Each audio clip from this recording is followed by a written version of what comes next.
arinkeriaz ez da hartzen olako erabaki bat, baina beste alde batetik ez neukan margen handirik ez esateko ere. Eta aurrera egin behar da, eta nik erabaki nuen arren baiezkoa esango nuela, importanteagoa zan jakitea, niretzat importantea zan jakitea, ea Joseanek bazekien honen berri ala ez, eta hori galdetu nuen lehenengo. Eta Juan Marik esan zidan, baietz, beraien artean hartutako erabaki bazala, eta hark begi honez ikusten zuela, orduan hori ere importante izan zen, ez da, aurrera egiteko.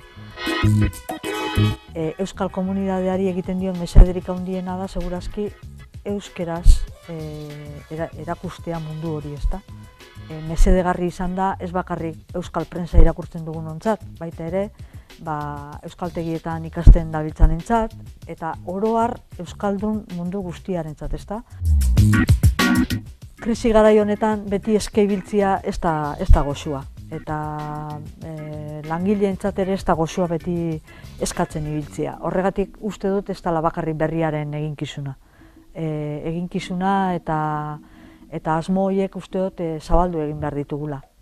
Eta nik zorionak eman nahiko nizkioke jendarteari, oso ondo erantzun duelako orain arte, eta erantzuten jarraitu dezala eskatu ere bai, baina segurazki administrazioak ere implikazio gehiago edo beharko du, hau dana aurrera ateratzeko.